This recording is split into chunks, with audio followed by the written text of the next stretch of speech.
자, 미국 셧다운 43일간의 최장 기간이 사실상 종료가 됩니다. 트럼프 대통령의 서명 곧 앞두고 있는 상황인데요. 오늘 이 이슈부터 좀 빠르게 점검하도록 하겠습니다. 사실 다우지수가 이 기대감 때문에 사상 최고치에 마감이 됐고 이 소식 듣고 나서 우리 시장 상승 유지하고 있는데 이미 또 어느 정도 기대감이 반영된 상황이라서 뭐 상승폭이 그렇게 크지는 않은 느낌적인 느낌은 있습니다. 10월 1일부터 시작이 됐습니다. 미국 정부의 셧다운. 그렇기 때문에 최장 43일 셧다운이 이제 종료 임박하고 있는 상황인데 하원 최종 투표 그 결과가 나왔고 이제 트럼프 서명만을 앞두고 있는 상황. 곧 서명을 할 것이다라는 기사들이 지금 나오고 있습니다. 찬성 222표 이렇게 나왔고요. 사실 그동안 정부 데이터, 뭐 우리는 경제 지표 이런 부분 보면서 연준이나 그리고 경제계에서 이런 데이터를 활용해서 경제를 인식하고 분석하는 흐름들이 있었는데 그동안 경제 통계에 대한 공백이 생겨서 이런 점은 우려로 작용을 했습니다. 그리고 사실 백악관에서도 앞으로 10월 CPI 소비자 물가지수 고용지표 역시 발표가 안 될 가능성이 있다라고 미리 언급을 해주기도 했습니다. 어찌됐건 뭐 여러 가지 이후에 조금 더 말씀드리겠지만 경제학계는 4분기 이런 흐름으로 이어서 4분기 성장률이 최대 2%포인트 하락할 수 있다는 우려도 내비쳤는데요. 이런 미국의 셧다운 해제 이슈 이런 부분이 우리 시장에 어떻게 영향을 미치고 그리고 무엇보다도 향후 과제는 무엇인지 저희가 또 발빠르게 인터뷰를 준비했거든요. 바로 연결을 해보도록 하겠습니다. 오늘 염승환 LS증권 이사 연결해 보도록 하겠습니다. 이사님 반갑습니다. 네, 안녕하세요. 네, 그래도 이런 소식이 들리네요. 곧 트럼프 대통령이 서명을 앞두고 있다라는 소식 더해지고 있는데 시장에 미치는 파장 이런 부분도 계산 좀 부탁드릴게요. 네, 이제 셧다운이 사실상 뭐 통과됐다고 보시는 게 맞는 것 같고요. 왜냐하면 네. 이제 하원에서도 통과가 지금 이제 됐다라고 속보가 떴기 때문에 이제 도장만 찍으면 되고 뭐 트럼프 대통령도 아까 SNS에 그거 환영한다는 이제 메시지를 남겼기 때문에 셧다운은 일단 사실상 종료됐다. 이렇게 생각을 하시면 좋겠고 사실 이제 이런 부분은 그렇지만 이제 주식시장이 이미 선반영은 됐다라고 좀 생각하시면 좋겠고 그 이제 가장 관건은 그거죠. 이 셧다운이 종료되면 긍정적인 이제 효과는 이제 미국 그 재무부가 갖고 있는 TGA라는 이제 계좌가 지금 사실상 동결돼 있죠. 이게 셧다운 때 못 썼거든요. 근데 이 계좌에 뭐 관세 수입이라든가 많은 돈들이 들어가 있는데 이 돈을 이제 쓸 수가 있습니다. 뭐 급여도 줄 수 있고 그러다 보니까 이렇게 돈을 정부가 쓰게 되면 이 자체로 돈이 또 풀리는 효과가 생기거든요. 그럼 자산시장에 당연히 유동성을 이제 투입시켜주는 효과가 생기기 때문에 일단 긍정적이고 그다음에 지금 경제지표 발표가 아예 안 되고 있거든요. 그래서 경제지표 지금 어떻게 보면 이제 연준 입장에서는 다음 달 10일 날 금리 결정을 해야 되는데 데이터가 없으면 할 수가 없거든요. 근데 셧다운이 이제 해제가 되면 이번 달 말에 이제 PCE 지표가 나올 거고 다음 달 12월 5일로 알고 있습니다. 그때 금요일일 텐데 그때 이제 늦었지만 고용 보고서가 또 나오겠죠. 이 두 가지가 발표되면 금리를 인하할지 이제 동결할지 확실히 결정을 하겠죠. 그러면 이제 이거 자체가 불확실성을 해소할 수 있기 때문에 금융시장이 제일 싫어하는 게 좀 안 보이는 거잖아요. 그런 두 가지 측면에서 이 부분은 어쨌든 이제 시장이 좀 그 안정감을 좀 줄 수 있는 그런 요인이라고 좀 생각을 하고 있습니다. 네, 미국도 예산안에 대해서 일단 갈등이 임시적으로 봉합이 되고 있는 그런 모습인데요. 하지만 트럼프 대통령은 승기를 잡았다라고 볼 수는 없는 게 마냥 웃을 수 없는 상황이다라는 분석도 더해지고 있습니다. 우리가 어떻게 관전 포인트를 잡아보면 좋을까요?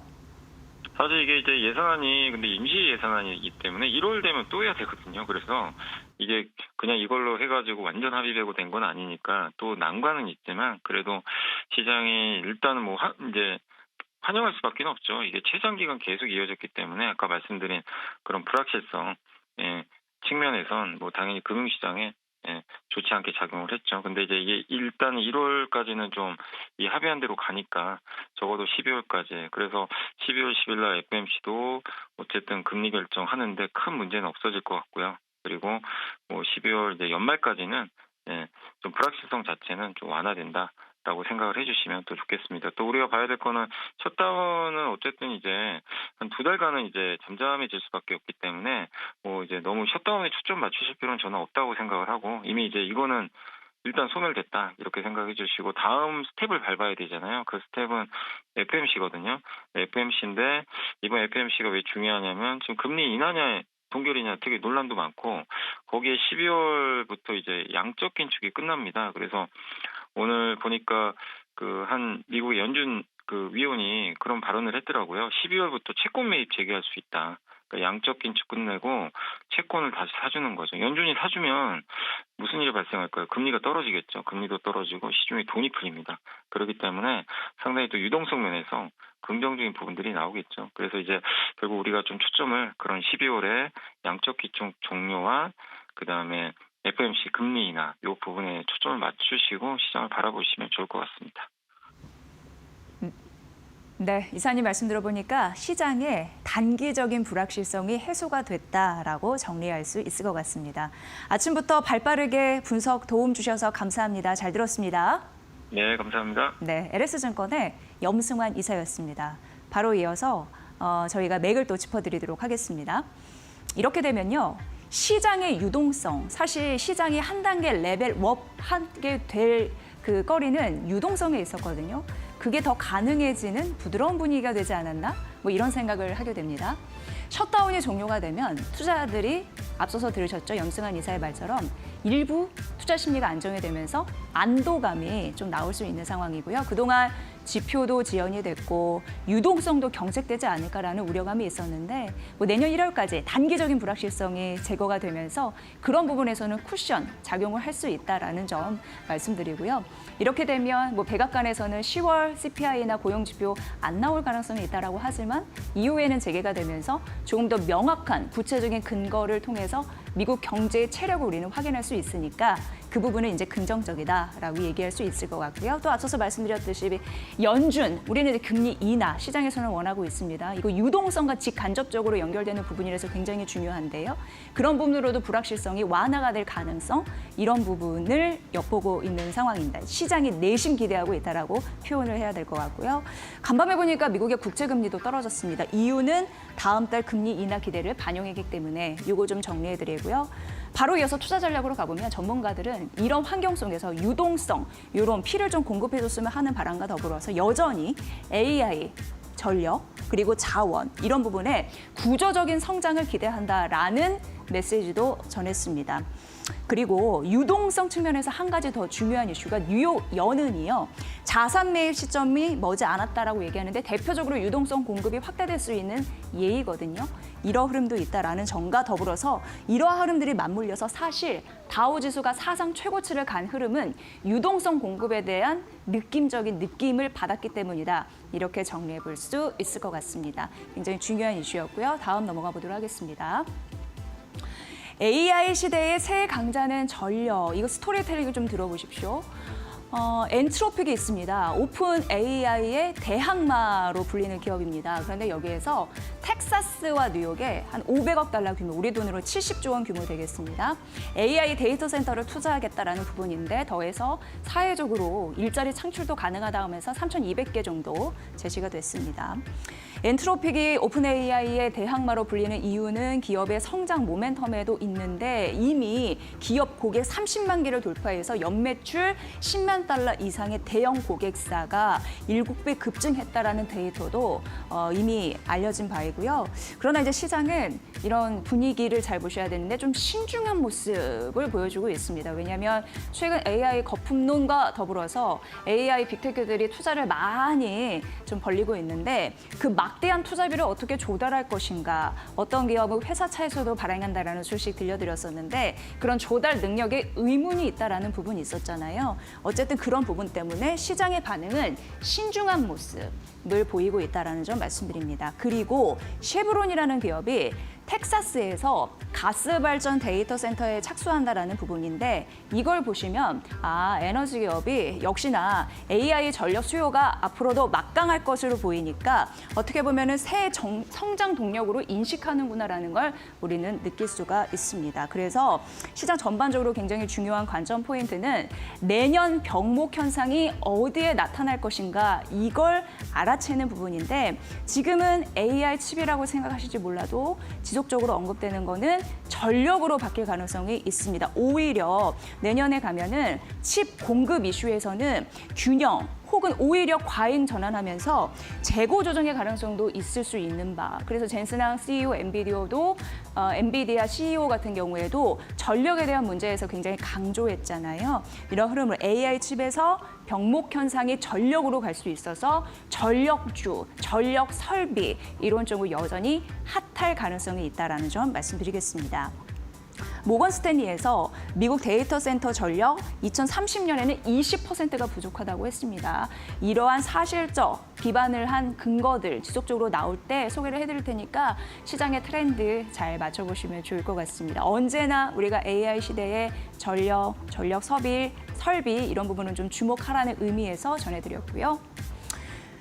오늘 시장에서 이제 제약바이오 가장 핫한 섹터는 면역 항암제, 그 다음에 비만, 이런 치료제, 이런 섹터가 뛰고 있는 상황인데요. 최근 들썩들썩하는 흐름들이 이미 예고된 바가 있습니다. 그런데 오늘 주인공은 ABL 바이오입니다.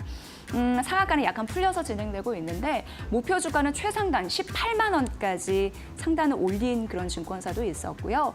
이유는 글로벌 제약사 일라이릴리와 최대 3조 8천억 원의 규모의 기술 이전 계약을 체결했다라는 부분인데 이중 항체 플랫폼 기술을 보유하고 있다. 이거는 그냥 약물이 혈액에 잘 침투할 수 있게끔 해주는 기술력이다 이렇게 보시면 될 것 같습니다. 이미 4월에 4조 원대 계약을 체결했고 이러다 보니까 올해 누적으로 계약 수출 이런 고간이 8조 원을 돌파해서 고간이 잘 채워주고 있는 상황이고 그렇다 보니까 증권사에서는 내년에 10조 원 더 넘는 바이오텍으로 성장하지 않을까라는 기대감 이런 부분이 있습니다.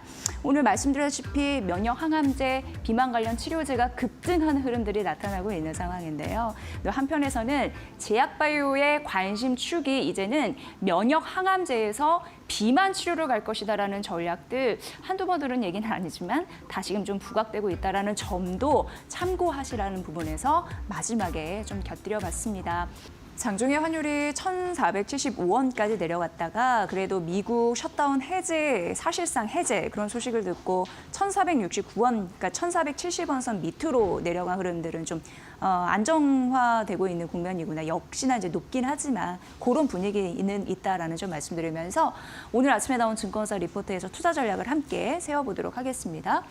한국투자증권에서 유리기판주 투자를 잘 해야 되는데 옥석가리가 무엇보다 필요한 시점이라고 하면서 유리기판주 투자 전략에 대해 좀 자세히 설명을 해놨더라고요. 일단 AI 시대의 차세대 패키징 소재 기업들이 주목받을 텐데 패키징이라는 건 어떻게 보면 반도체를 하나의 제품으로 만들 때 조립, 그 완성 단계로 가는 과정 이렇게 생각하시면 될 것 같습니다. 그래서 이런 부분이 AI 시대 패키징, 그러니까 알짜 기업 찾는 데 도움이 되실 것 같고요. AI 반도체 패키징은 난이도가 많이 좀 높습니다. 그래서 기존의 기판 이런 부분에 대해서는 한계가 있기 때문에 복잡하고 그리고 여러 가지 다기능을 빨리 또 소화해야 되는 그런 기술력이 필요한 그런 유리기판이다 이렇게 보시면 될 것 같고요. 문제는 유리기판 관련주가 그 긍정적인 소식이 있을 때 좀 급등하는 흐름들 최근에도 나타났었는데 상용화까지는 시간이 좀 필요하다라는 투자 유의사항을 전했습니다. 왜냐하면 기술 난이도도 일단 높고 공정 표준 이런 부분도 부재하고 그리고 고객들이 인증을 하는데 굉장히 까다롭게 굴 수 있다라는 점 그리고 수율 확보도 관건이라고 하는데 그런 흐름으로 상용화까지 어느 정도 시간이 필요하고 지금 시장은 초기 국면이고 연구와 검증 단계이니까 앞으로 이런 과정을 잘 견뎌서 결국 성공적인 기술력으로 도약할 수 있는 기업을 잘 바라보는 안목이 중요하다 이런 얘기를 했습니다.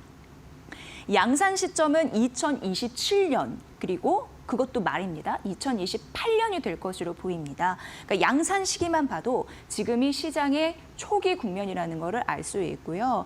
그래서 지금 기술 완성도가 높은 기업, 그 가능성이 높은 기업을 중심으로 유리기판 전체에 투자하는 것이 아니라 그런 기업을 골라서 선별 투자하는 것이 결국 수익률 충격면에서 이길 수 있다라는 얘기를 했고요. 그리고 양산에 대한 경험이 일단 있는 기업이면 더 좋다라는 얘기를 했습니다. 그게 앞으로 향후 핵심 수혜주가 될 것이다라고 언급을 했습니다. 그러면서 자연스럽게 반도체 장비 관련해서 그 종목을 제시했거든요. 다음 페이지 만나볼게요. 바로 이겁니다. PSK 홀딩스. 보기 드문 3대 경쟁력이 있다라고 제목에 썼는데 그게 바로 첫 번째, 두 번째, 이렇게 세 번째가 되겠습니다. 일단 PSK 홀딩스를 왜 제안을 했나, 많은 사람들한테 이걸 언급했냐라고 보니까 2028년까지 첨단 패키징을 하는데 핵심 수혜주로 부상받을 가능성이 있기 때문에 이렇게 얘기했고, 보기 드문 그런 핵심 경쟁력 3개는 첫째, 리플로우라고 해서 AI 칩 같은 경우에는 여러 개를 이해하기 쉽게 말씀드리려면 뭐 수직으로 쭉 쌓거나 아니면 옆으로 쌓거나 뭐 이런 형태인데, 그거를 잘 쌓기 위해서는 접착을 잘 해야겠죠. 그런 부분으로 칩과 기판의 열을 잘 활용해서 접합하는 기술이라고 보시면 되는데, 이게 첫 번째 핵심 기술이다라고 보시면 될 것 같고요. 두 번째는 이제 디스컴인데, 세 번째를 얘기하고 두 번째를 얘기해야지 이해가 쉬우실 것 같은데요. 일단 AI용 칩과 칩을 연결하는 사이에서 전기 신호가 잘 오고 가게 하려면 미세한 구멍을 딱 뚫어야 되는데, 그게 유리기판의 미세 공정이다, 이렇게 보시면 됩니다. 그런데 이것도 가지고 있고요. 디스컴은 그 미세한 구멍을 딱 뚫을 때 불순물이나 먼지가 나올 가능성이 있는데 깨끗이 세정을 해야지 결과가 좋습니다. 완전한 제품이 나옵니다. 그래서 그 불순물을 없애는, 청소를 싹 해주는 세정 능력, 이런 부분이 중요한데, 공정 먼지, 불순물 제거가 디스컴이라고 하는데 이 기술이 있고, 그래서 PSK 홀딩스는 3대 기술이 있는데 리플로어와 디스컴, 이 부분이 핵심 기술력이다, 이렇게 보시면 될 것 같습니다. HBM 투자가 확대가 되면서 리플로우 첫 번째, 디스컴 세정 이게 두 번째, 장비가 이제 대량으로 공급될 가능성이 있어서 올해 실적이 좋아질 가능성이 있다라고 언급된 게 바로 PS 홀딩스이다라고 보시면 될 것 같고요. 지금 TSMC의 단일 고객뿐만 아니라 점차적으로 외연을 확대하고 있어서 고객사들이 늘어나는 것도 긍정적이라고 합니다. 그런 부분도 있고요. TSMC나 삼성이나 인텔이 만에 하나 유리기판 이런 부분을 실질적으로 도입을 해서 그런 부분으로 확장했을 때 동사가, 그러니까 이 기업 PSK 홀딩스가 수혜를 입지 않겠느냐라는 가능성 언급을 하면서 목표가 69,000원으로 제시를 했으니까 이 부분 살펴보시면 될 것 같습니다. 다음은 이수페타시스인데요. 최근 많이 주목을 받았던 이유, 오늘도 52주 신고가 갔거든요. 그래서 반도체 이런 부분에서 굉장히 또 핫한 주역으로 떠오르고 있고, 앞으로도 그 인기가 지속될 수 있을까 궁금해서 좀 알려드리겠습니다. 일단 밴드, 목표가 상단은 13만 8천 원까지 나왔습니다. 근데 이수페타시스는 AI 시대에 구조적으로 성장할 수 있는 가능성 있는 기업이다라고 상상인 증권에서는 얘기를 하고 있습니다. 왜냐하면 AI 서브용 부품 같은 경우에는 고난이, 그러니까 굉장히 기술력이 필요한 그런 부분인데 그걸 좀 가지고 있다라고 하고, 여기가 특히나 AI 붐이 나타나기 전에 공장 증설을 했다고 합니다. 그래서 수요가 막 몰려왔을 때 일단 돌아갈 공장이 있으니까 그 물량을 만들어서 팔 가능성이 있는 거죠. 그래서 많은 수요를 다 소화해서 만들어낼 제품, 이런 부분이 있기 때문에 주문이 폭증해도 대응할 수가 있어서 이게 다 실적으로 연결될 가능성, 이런 부분을 얘기를 하고 있습니다. 고객사 TPU 생태계가 확장된다고 하는데, 왜 CPU는 컴퓨터용 칩이고 GPU는 그래픽용 칩이고 TPU는 딥러닝용 칩이다, 이렇게 생각하시면 되는데, 자체적으로 AI 칩 만들어내는 그런 느낌이라고 보시면 되는데요. 고객사들에서 자꾸 자신의 자체 AI 칩 이런 부분을 만들어내기 때문에 생태계가 확장이 되면서 MLB 수요, 이제 기판 부분인데요. 기판도 이제 많이 쌓아야 되니까 그런 부분으로 기술력이 있는 이 기업이 긍정적인 효과를 받을 수 있다, 이런 얘기를 했습니다. 3분기 영업이익 같은 경우에도 536억 원으로 1년 사이 세 자릿수 성장률 100% 정도 나올 것으로 예상이 되고 있는 상황이고요. 고객사에서 차세대 TPU에 대한 설명을 해드렸지만, 그거를 공급을 확대하고, 그리고 이제 그 성능이 좋은 부품을 자꾸 이제 만들어내는 그런 부분이 나타난다면 안정화도 또 깨어지겠죠. 이런 부분도 있습니다. 그래서 올해 영업이익도 2배가 늘 것으로 예상을 했습니다. 이거 상상인 증권에서 이런 분석을 내놓은 거고요. 어쨌든 이거를 제대로 해낼 수 있는 기업이 많지 않다 보니까 여전히 공급자 우위에서 쓸 가능성 좀 있다라고 봤고, 그렇다 보니까 가격 협상력이나 수익성 극대화에 유리한 고점을 차지할 가능성이 있다라고 하면서 목표 주가 13만 8천원으로 올려잡았으니까 이 부분 참고해 보시면 될 것 같습니다. 다음은 현대차입니다. NH투자증권에서 이제 현대차 그룹을 잘 봐야 된다라고 하면서 얘기를 했습니다. 왜냐하면 내년에요. 현대차 그룹의 점유율이 글로벌리 확장될 가능성을 언급을 했거든요. 대표적으로 두 곳을 얘기했는데 미국 그리고 유럽 되겠습니다. 유럽부터 살펴보면 저가 전기차 전략, 성공에 대한 조짐이 보인다고 합니다. 올해 출시된 EV3나 캐스퍼 EV, 그러니까 전기차거든요. 이미 반응이 좀 좋다라고 하고요. 왜냐하면 이제 소비자들이 합리적인 가격을 선호하는데 그런 전략이 딱 맞아 떨어졌다라는 분석을 했습니다. 그래서 전기차 쪽에서 점유율을 유럽 쪽에서 확대를 본격화할 것이다라는 가능성이 현대차 그룹에서 나오고 있습니다. 그럼 현대차, 기아 포함이 됩니다. 왜냐하면 이 부분이 있고요. 그리고 이제 두 번째는 이제 미국인데 미국은 그 SUV 쪽이라고 생각하시면 되는데 하이브리드 시장, 이게 사실 토요타가 사실상 독점했는데 이걸 우리가 빼앗아 올 가능성이 굉장히 크다고 합니다. 그래서 현대차 그룹, 지금은 토요타가 잠식하고 있지만 토요타 빼내고 우리가 들어갈 것으로 보이는데 일정 부분 점유율을 나누게 되는 건데 내년에 본격적으로 진입을 하면서 미국 점유율을 확대할 것이다라는 부분이 있습니다. 그래서 현대차 팰리세이드 10월 출시했고요. 텔루라이드 기아 건데 내년 2월 출시 예정이거든요. 톡톡한 역할을 해낼 수 있을지 보셔야 될 것 같고요. 그러니까 미국과 유럽에 대한 기대가 있기 때문에 내년 글로벌 판매 늘어날 것으로 보이고 동시에 점유율이 급등하면서 달릴 준비가 됐다라는 얘기를 했습니다. 이 부분 좀 챙겨보시고요. 다음 넘어가 볼게요. 그래서 현대차는 이제 목표 주가 33만 원이었고 기아는 15만 원입니다. 이 부분 참고하셔서 보시면 될 것 같습니다. 마지막 가볼게요. JYP 오늘 좀 떨어지죠? 근데 실적 어닝 쇼크 나왔습니다.